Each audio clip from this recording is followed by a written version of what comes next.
Muito bem, estamos de volta e o meu convidado é o Flávio Wruck. O Flávio é pesquisador e chefe de transferência de tecnologia da Embrapa Agrosilvio Pastoril. Seja bem-vindo, Flávio. Obrigado por estar aqui com a gente nesse programa de abertura aí, né, no nosso programa inaugural Pecuária e Mercado, justamente trazendo essa opção importante aí para o pecuarista, principalmente aquele que planta milho, né, Flávio, e perdeu o time aí do plantio de safrinha, uma situação, uma condição bastante comum em algumas regiões do Brasil, né, Flávio? E a sugestão de vocês é o consórcio de forrageiras. Explica mais para a gente, seja bem-vindo, meu amigo. Obrigado, bom dia a todos que estão nos assistindo. Sim, é uma alternativa bastante interessante para aquele produtor rural que faz soja e faz milho, mas esse ano, às vezes, você não conseguiu fazer a semeadura do milho na época correta. Os consórcios forrageiros de segunda safra é uma grande alternativa, porque aí você pode tanto entrar na integração lavoura e pecuária, né? Então você pode optar por consórcios visando o pastejo animal, ou ainda você pode optar por consórcios para fazer uma boa palhada para o plantio direto, né, do próximo ano agrícola. Então você tem essas duas alternativas. E dentro de cada uma dessas alternativas, nós temos várias opções que nós podemos discutir um pouquinho com vocês agora. Muito bom. Flávio, vamos priorizar aqui, principalmente os sistemas que podem ajudar aí no manejo dos animais, né? Afinal de contas, ter uma possibilidade de ganho de pesa em pastagem num período de segunda safra é importante aí para o produtor também. O que vocês têm como pesquisa já comprovada, enfim, que combinações podem ser utilizadas e principalmente por que ou quem pode adotar esse tipo de consórcio? Conta mais pra gente, Flávio. Não, com certeza. Importante também deixar claro que às vezes o produtor pode falar, não, mas eu não tenho gado, né?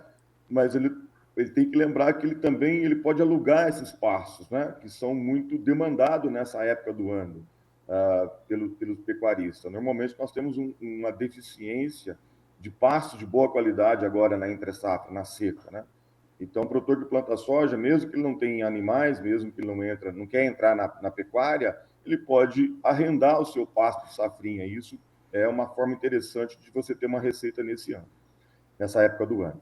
Olha, nós temos várias opções de consórcio de safrinha, pensando aí na produção de forragem, né, para alimentação de bovinos nessa época seca. A primeira delas, que eu sempre chamo a atenção, é o que nós chamamos de sistema Gravataí. O que é isso? É o consórcio de braquiária da família das brisantas.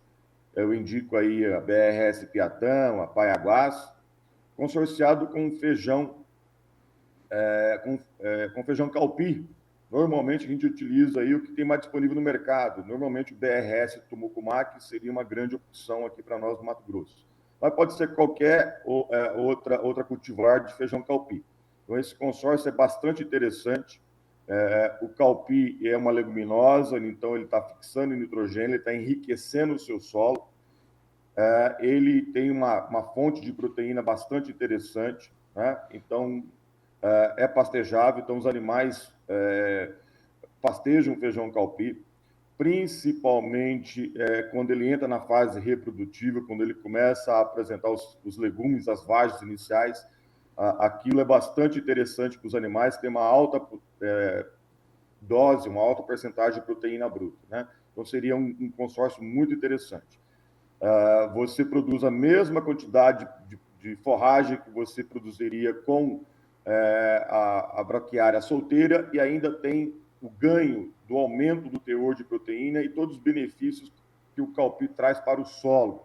Além de aumentar o nitrogênio no solo, você melhora muito a questão da microbiologia do solo. Isso impacta diretamente na produção da soja do ano seguinte, tá? Então, é um dos consórcios muito interessante que nós temos. E Outras isso, Flávio, possibilidades, Flávio, pois não. antes da gente passar para o próximo, isso também auxilia no ganho de peso aí dos animais? O fato de E isso introduzir auxilia uma exatamente. leguminosa?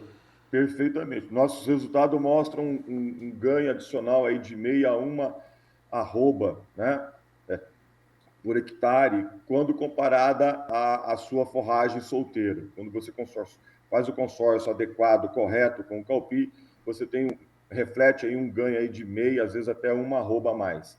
Mas o mais interessante é que em 3 anos do nosso teste, do nosso trabalho, o fato de você usar o Calpi aumentou em 20 sacas de soja, né, somando os 3 anos. Isso que é bacana. Além de você ganhar nos animais em si, na produção de carne, você também ganha na produção da soja seguinte. E no caso do sistema Gravataí, como é que eu coloco ele no campo? É jogado a lanço, enfim, alguma condição Boa, especial? boa pergunta. Olha, você tem basicamente duas formas.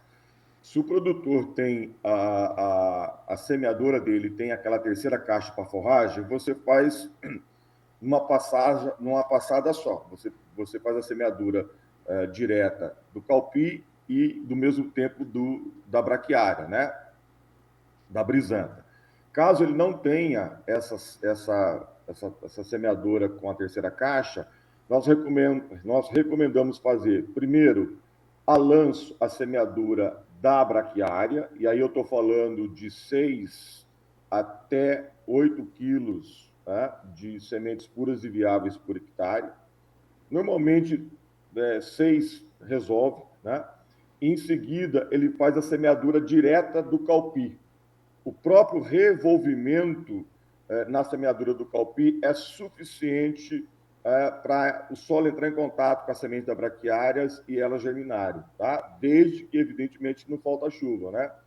Então, no início de março até a terceira semana de março, nas áreas que chovem, né? Nas regiões que chove, dá para fazer isso com bastante segurança. Quanto de calpi eu uso? Eu uso aí em torno de 5 a 6 sementes de calpi por metro linear no espaçamento de meio metro, tá certo? Essa é a forma mais comum e mais fácil de implantar esse consórcio. Legal. Ô Flávio, nós temos basicamente 2 minutinhos aí para a gente concluir. Quais seriam as outras formas ali que você indicaria também de combinação para integração lavoura-pecuária? Perfeito. Um outro consórcio duplo bastante interessante é a própria braquiária com o nabo forrageiro, que é uma crucífera. O que esse nabo faz? Ele tem uma ação muito interessante na descompactação do solo, principalmente nos primeiros 20 centímetros. Ele cicla nutrientes, o potássio, ele é uma máquina de ciclar potássio.